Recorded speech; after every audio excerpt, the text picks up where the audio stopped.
Hit it.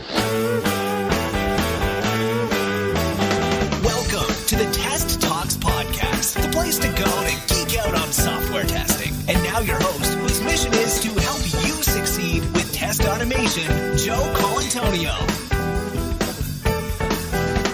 Hey, it's Joe, and welcome to another episode of Test Talks. In this episode, we'll be talking all about continuous testing. What is continuous testing? What does it mean to you and your team's testing efforts? With our guest, Ingo Philipp, a Distinguished Evangelist at Tricentis. So prepare to discover what the fundamentals of testing are and why it's all about information and not automation. Also, I think this is the first time I'd ever heard a tool vendor quote James Bach and Michael Bolton when talking about test automation. So really good stuff. You don't want to miss it. Check it out. Test Talks is sponsored by the fantastic folks at Sauce Labs, the cloud-based automated testing platform that eliminates the need to maintain your own Selenium grid and test infrastructure.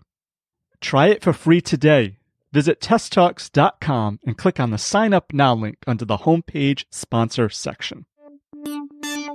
Hey, Ingo. Welcome to Test Talks. Hey, Joe. Thanks so much for having me. It's great to have you on the show today. And today I thought we'd talk a little bit about how digital transformation requires continuous testing. But before we get into it, can you just tell us a little bit more about yourself? Yeah, sure. So my name is Ingo Philipp. I'm on the product management team at Tricentis. Now, Tricentis is a software company. We are located in Vienna, the beautiful capital of Austria, in the heart of Europe. And that's, by the way, Joe, the reason for my weird accent and pronunciation. So I'm sorry for that already. And I'm working as an evangelist at Tricentis. So that's, I think, all you need to know about me. Awesome. So I've been watching a bunch of different presentations you have on YouTube. And a lot of themes that come up is continuous testing. And it's actually something that's been coming up more and more on the podcast. So what is continuous testing? Is it DevOps, another name for DevOps? Or is it, how would you, I guess the question is, how would you explain what continuous testing is at a high level? Yeah, that's a good question. And I think Wikipedia already has an article about continuous testing. And we also influenced that article. And what we are trying to explain here is that the concept of continuous testing. So the reason it was originally proposed, it was a way of reducing waiting time for feedback to developers, basically. And continuous testing, as we see it, is the process of executing automated test cases as part of the software delivery pipeline. And the reason why we do that is to obtain immediate feedback on the business risks that are associated with the software release candidate. So that's in really short terms how I see the topic continuous testing. Hope that helps, Joe. Yeah, absolutely. So I guess the question is, it seems like it's as people go towards DevOps, continuous delivery, continuous integration, they need to integrate tests earlier and earlier in the development lifecycle. But from my experience, I've seen people just struggling with normal automation.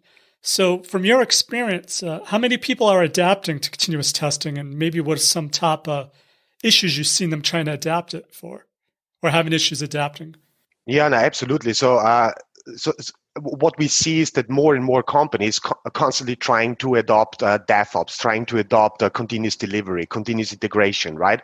But especially in the enterprise landscape for large organization, that is still a big challenge out there. And so it goes basically hand in hand with your development approach, because the reason why we want to be able to test in an uninterrupted way is we want to be able to keep the pace with our agile development, so to say.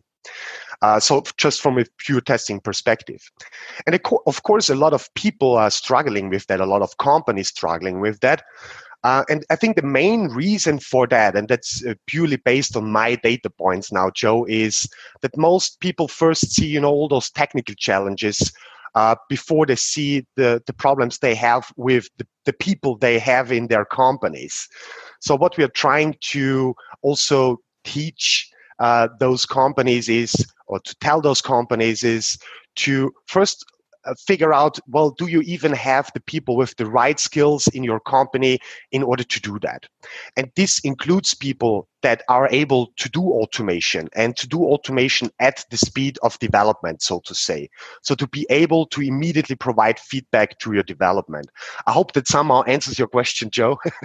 Yeah, so it's a tough one because a lot of people are looking for a silver bullet. And like you said, it sometimes comes down to culture or not having the right product mix. So how do you find these developers or testers with this mindset?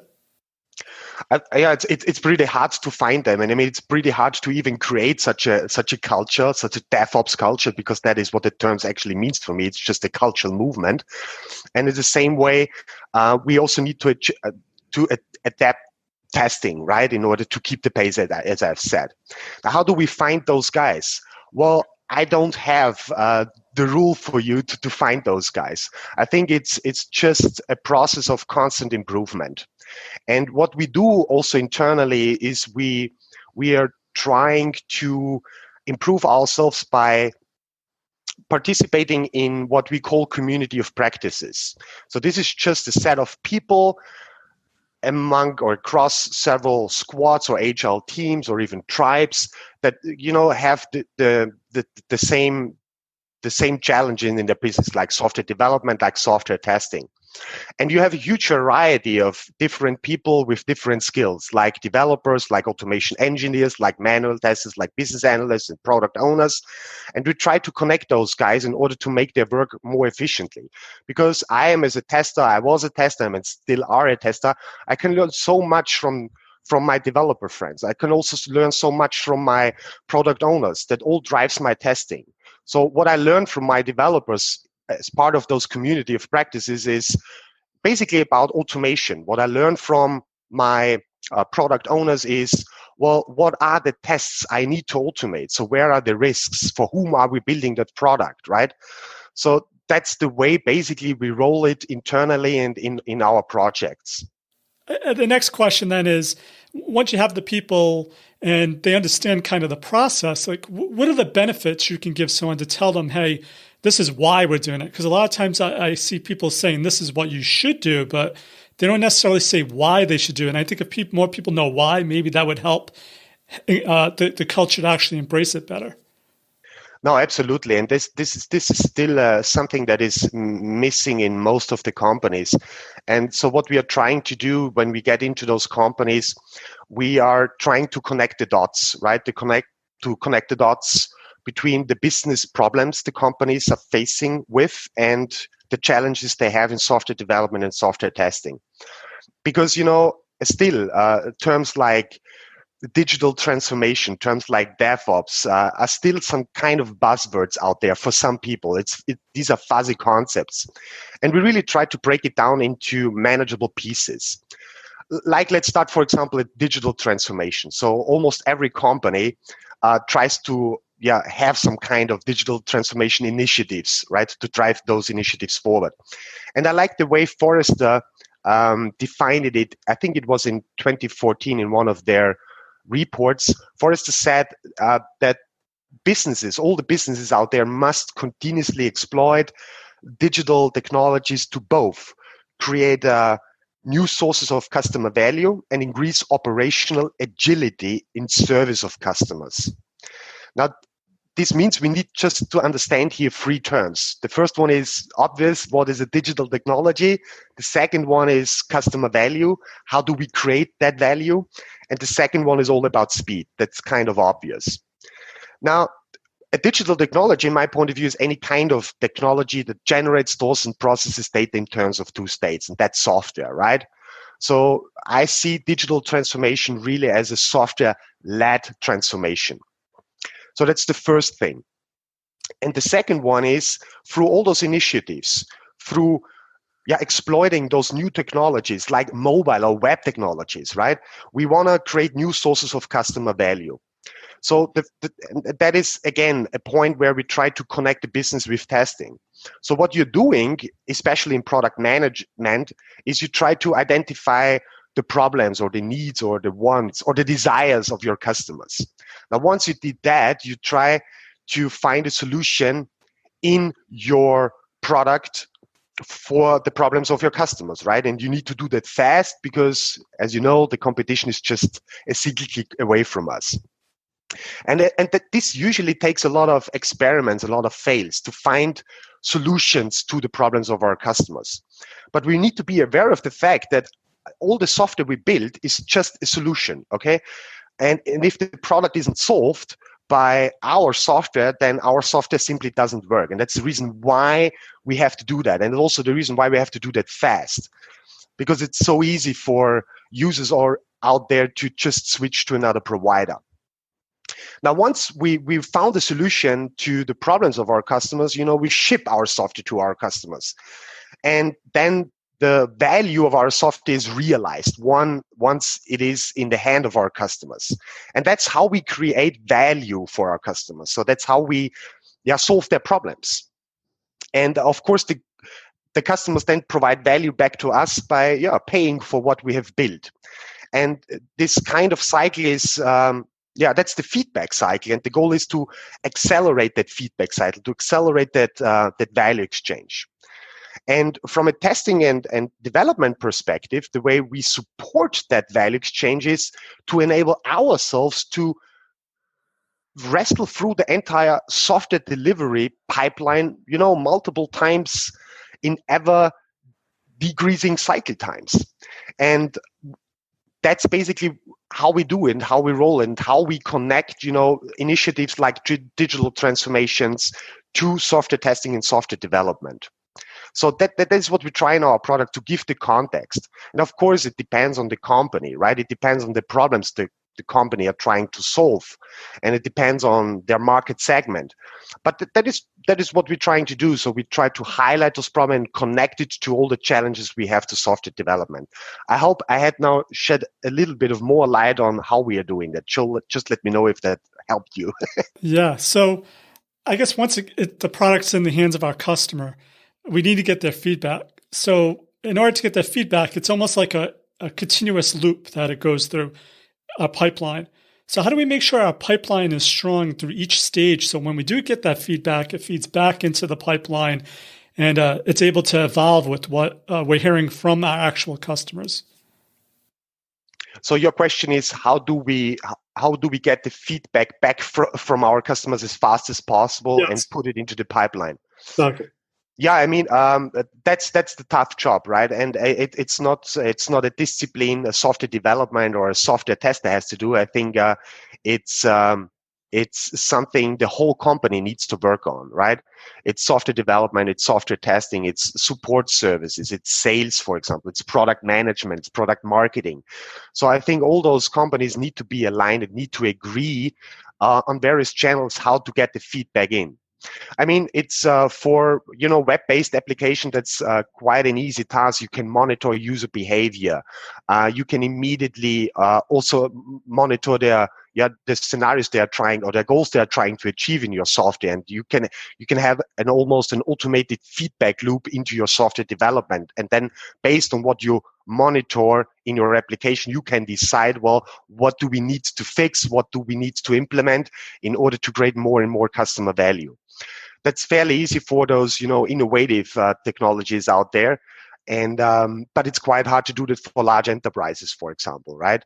So where you still have some kind of desktop, big fat applications running on your desktop, and you don't have those continuous release cycles. So there is a lot of human interaction still involved. And what we do, for example, at Tricentis is we have, people who care about that, who are constantly in touch with our customers, who monitor also the way our tool is being used and trying to make as many as possible decisions how we shape our product based on this data and based on the interactions, on the communications we have with our customers. And that's basically done by product management. And so there's an automated part behind how to handle the feedback, and there is still a human-driven part behind it. And I think we will never get rid really of that human-driven part, because we always build software for somebody else, right? So we build software in order to solve problems for someone else, and that someone else is in most cases, it's a human being. And so we need to understand their pain points quite a lot. And I think this is the reason why we still have to have a lot of conversations with our customers in order to figure even out, so what are your problems, right? So what do you need? Because what we see is that most customers, say, well, that is what I need, but they don't tell us the problem. And it's also a long process to really find that out, what's the underlying problem. So that's basically my answer to your question, Joe. Awesome. So far we have touched on the human aspect of continuous testing, from the culture to the customer. But in order to have that happen, we also need tooling. And another thing people struggle with is open source is great, but with these tools, a lot of times it's hard to have a cohesive plan where everything's talking with one another and makes sense. So any tips on how to choose tooling for when someone has the culture mindset for continuous testing to start putting the correct tooling in the right places for the pipeline?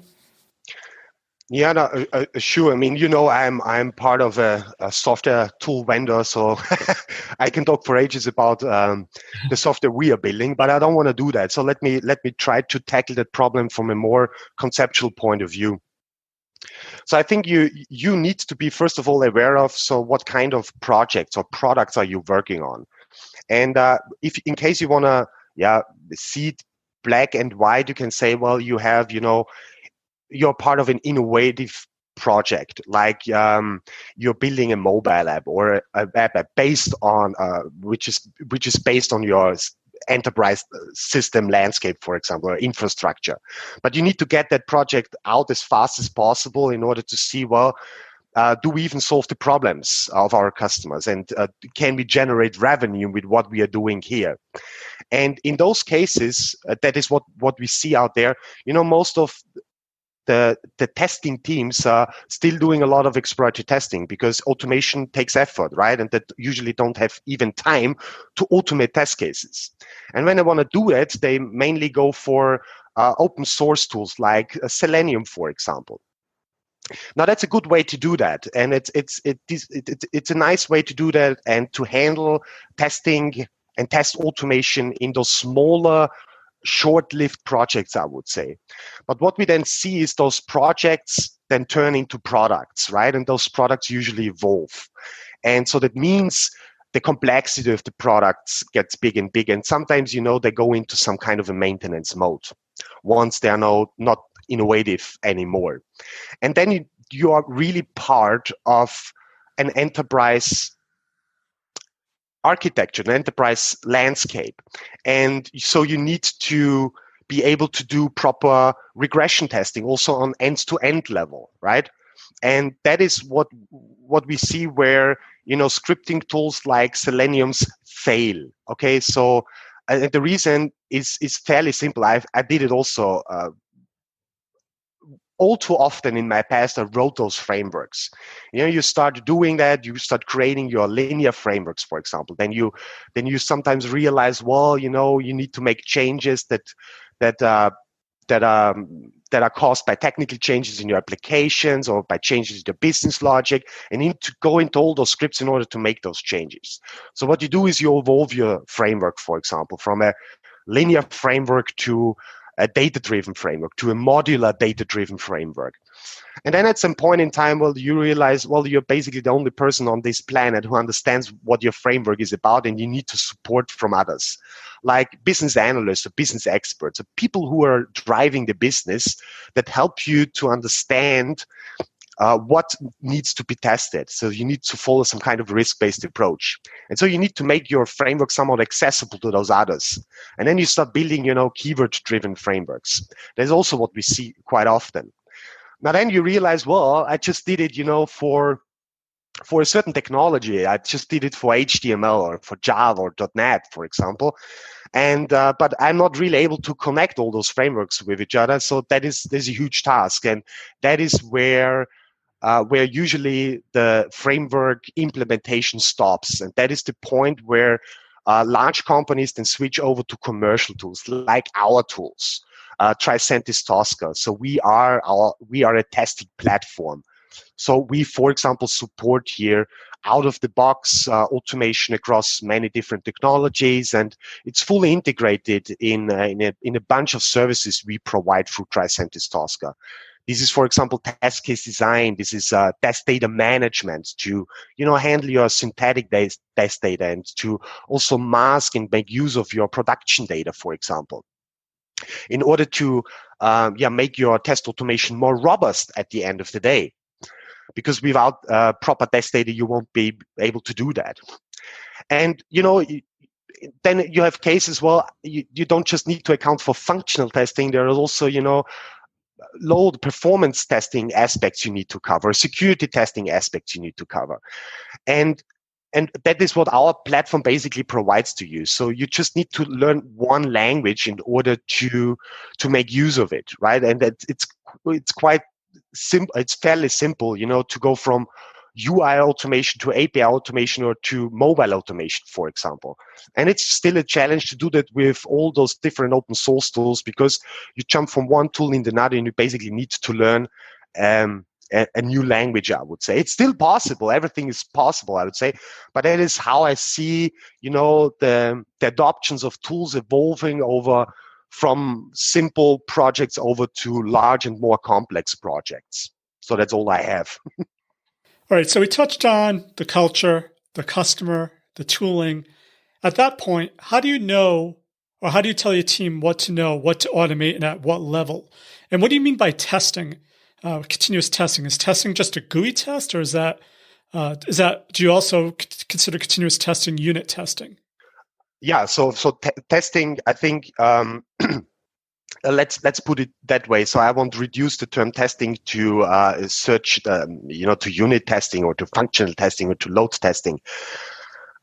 So testing, in my point of view, in its most general form, is just a search for information. It's just a search for quality-related information. And the reason why we search for this information is to close the gap between what we know about our products and what we don't know about our products, and we want to close that knowledge gap. And the main reason why we want to close that knowledge gap is to reveal risks in our products, right? And the risks are the type of quality related information we are mainly looking for in testing. And the risk is nothing more than anything that might threaten the value of our products to the people they matter to, I would say. And these are the stakeholders. So a risk, in short, is just a problem that might happen. So that's how I see testing. And from that perspective, you can do testing in two ways, I would say. You can you can do it via checking, right, or via exploring. So that is the distinction, for example, Michael Bolton, James Bach make. And by checking, that just mean you evaluate your software by applying algorithmic decision rules to specific observations in your product, which simply means with checking, you just try to find an answer to the question, does this assertion pass or fail? And the process of finding an answer to that question, that always gives the binary result, right? It's always yes or no. It's always 1 or 0. It's always on or off, and that's machine decidable. And that is what you should automate, okay? But there's another part of testing, which is all about exploration. So here you evaluate your software through exploration and experimentation in order to reveal those risks. And this is mainly driven by a lot of human activities, such as modeling, studying, inferences, observation, and a hell of a lot of critical thinking that goes into that. And so that is how I see testing, first of all, Joe. So you can separate it in those two areas, I would say. Now, how do we then define what to automate and what not to automate? I think this was your second question, right? Or your first one? Yes. So we do it really based on risk. So what we do is we are trying to build a model of our software, okay? It's still a model. And what this model consists of are all the requirements that basically describe our model. And a requirement for me is nothing more than a service we provide through our customers. We provide to our customers through our products so that they can achieve their goals, whatever these goals are. So that's how I define a requirement. And we built then a model of our software based on the requirements. And we are well aware that this does not reflect our real software product. It does not reflect reality. But at the end of the day, we have some kind of a tree-like structured set of requirements, and then we prioritize those requirements. So the first step is we capture those requirements, we structure those requirements, and then we try to prioritize requirements. And that is where the business perspective that gets into the game. And here we just, for each requirement in relation to all the other requirements, we just ask a question, well, what is the frequency of usage of that requirements? So in every requirement is a certain, amount of functionality or non-functionality hidden. And so how often do those users really make use of that functionality? And that can be, supported by data, by monitoring your application.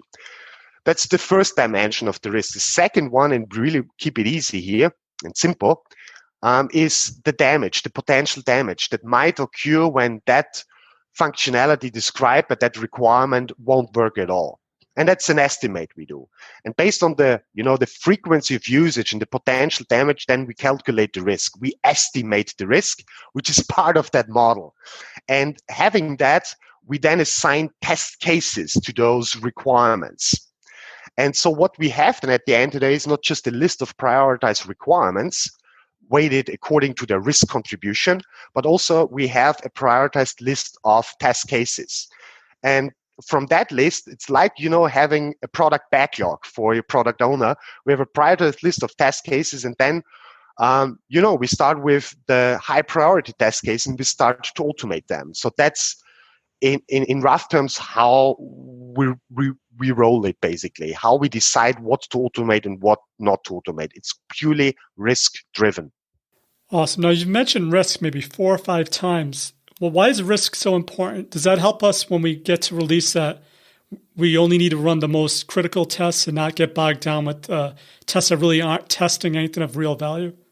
Yeah, what risk quantifies is just the potential of losing something of value. I think that is how I would define risk in its most general form. And of course, if you have a user scenario, for example, and what we try is to reflect a certain user scenario by a test case in especially in end-to-end testing. And then we ask ourselves the question, well, what would happen to our business if the user wouldn't be able to do that, right? And here we make a distinction between, the edge cases, the edge test cases, and our straight-through test cases. So the straight-through test cases are those test cases that reflect those user scenarios that has the biggest business impact. And so that's basically, I think I forgot your question, Joe. I was just saying how you can use risk to determine what tests you need to run when you're delivering, and it would cut down your test suite so your tests run faster and be more targeted. Okay, so no, we can't use that information to be able to run our test portfolio faster. It just will tell us in which order do we have to run our test cases that are, for example, part of our regression test portfolio in order to be able to mitigate risk as fast as possible.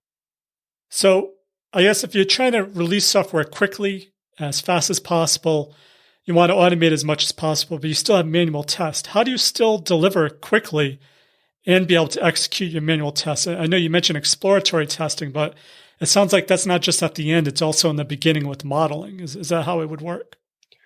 Yeah, at the moment there is simply no chance, right, to remove the human impact to testing, because somebody needs still to write those test cases, right, and somebody still needs to automate those test cases, and this takes time to do that.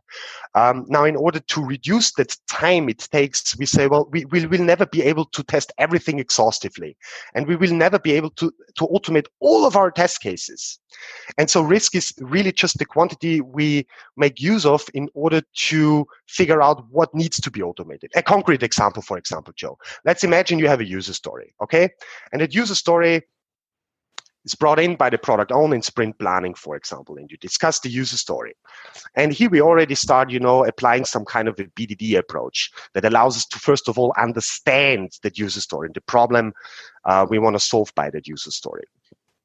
And then we also break it down into a set of acceptance tests, basically examples that help us not to automate that user story, but to first understand that.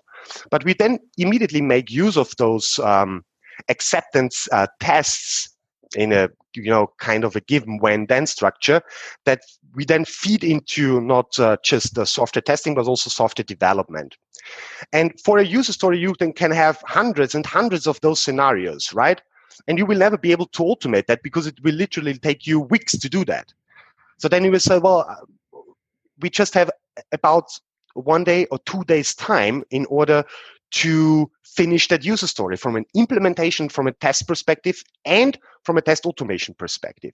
And here the risk again comes into the game. You will say, well, out of those 500 potential test cases we have to automate, how many can we automate, and what are the ones that provide most value in terms of risk? And that is where risk again gets into the game. So it might happen that we just say, well, we just automate the straight through scenario. So one test case per user story in order to get it done quickly. And this allows us to finish development and testing in shorter cycle times. At the same time, we are well aware that we probably will miss most of the most important stuff out there. But again, we will never be able to test everything as exhaustively as possible, right? Absolutely. That's a good point. So Ingo, I know digital transformation, a lot of times that comes disruption because people aren't aware of something that's on the horizon. I know you speak with a lot of people. Your company has a lot of partners. Is there any trends you see coming up in the next few years you think testers need to be aware of? I think one of the big topics is AI, right? Artificial intelligence.